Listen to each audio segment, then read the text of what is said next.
and welcome. How we all feeling today? As human beings, we have all experienced trauma.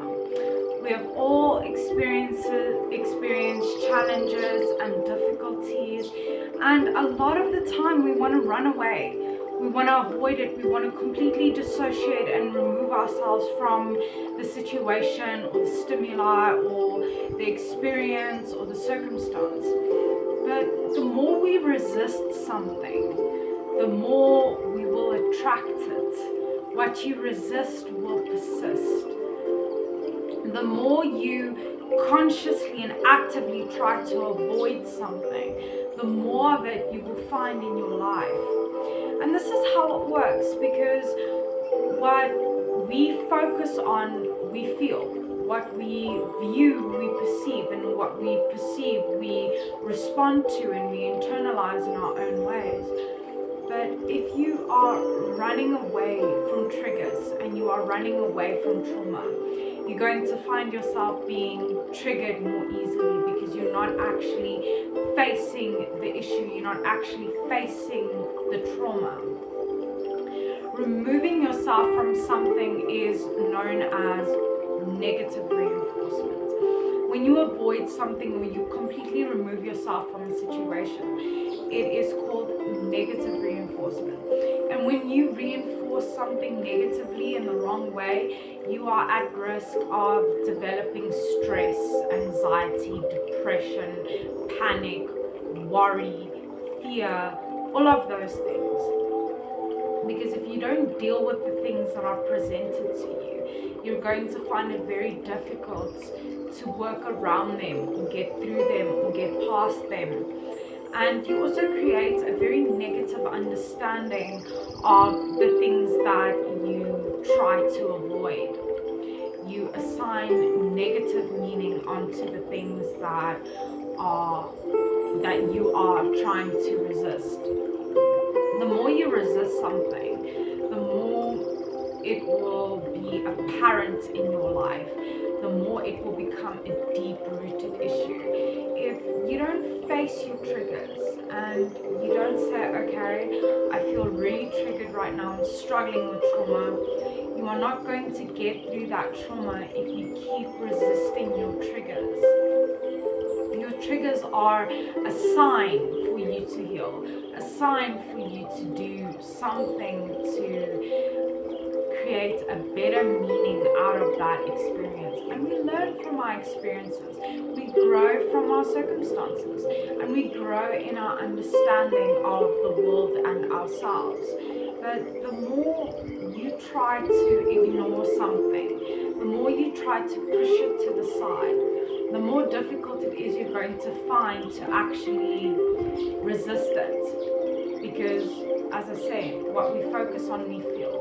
When you focus on something, even if in a negative way, you say, I don't want to be like this, I don't want to be like this, I don't want to be like this, then you're going to end up being like that. And that's why goals framed in the negative do not work.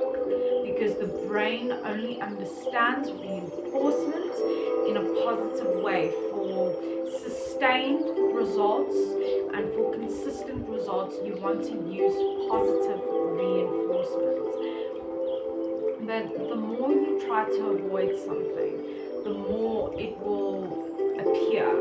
The more you try to run away from something, the more you'll find yourself running into that specific thing. Because what you resist will persist. What you ignore will consume you. What you try to avoid will become a lot more apparent in your life. And we struggle to face our triggers, we struggle to face our challenges, our traumas, and we just get into this fight, flight, or freeze stage where our body just releases so much cortisol because we are in survival mode. And when you are in survival mode and you are trying to resist something the whole time, you're going to find yourself more deeply enveloped in it than you were in the first place. And that's why it's important to understand what you resist will persist. What you leave hidden in the dark will fester in your psyche, because what you don't bring to the light, what you don't acknowledge, what you don't take responsibility for, what you don't accept, will start poisoning your mind. It will start poisoning your psyche until you become depressed, negative, low energy, and you can no longer make meaning in life. What you leave in the dark will fester in your mind. It will make your psyche ill. It will cause mental and emotional problems. Don't resist your trauma. If your trauma presents itself later in your life because you couldn't deal with it earlier in your life, use that opportunity to really work through it and try to heal from it, because the more you resist that trauma, the more traumatized you will become. And it's the law of attraction. The law of attraction states the more you try to avoid something, the more of it you will attract. This is because the subconscious will seek out more of what you believe, perceive, and accept. It will search for more of what you have, more of what you believe, so you will attract more of that into your life. If you are a negative person, you are going to attract more negativity in your life. It all has to do with how we condition our subconscious and what habits and behaviors that we reinforce. Because your perception will have a great impact on how you view things, how you view your triggers, how you view your traumas, how you view your difficulties. If you do not challenge your limitations, they will persist. If you keep saying, oh no, I can't do this because of this, I can't do this because of this, then you won't be able to do it because of that thing. You need to challenge your limitations every single day.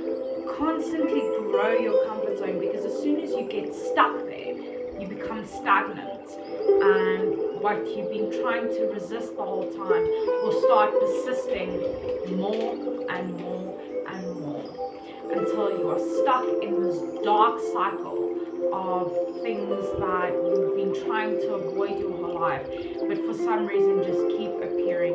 It could be while you're daydreaming, while you're busy with something, while you're sleeping. Usually the brain works trauma into dreams, and it shows you what you have not dealt with yet.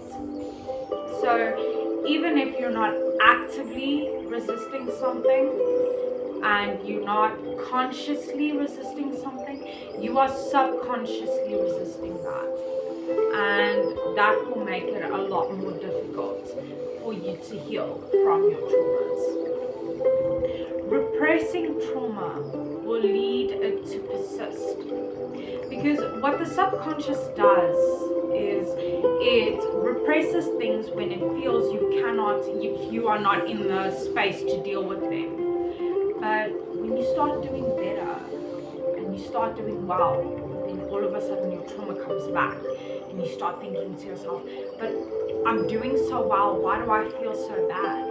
And that's because the subconscious believes that you are in a position to deal with those traumas, to work through the experiences, and also to heal from it. The more you resist trauma, the more you ignore trauma, the more you leave trauma in the dark, the more it will persist in your life.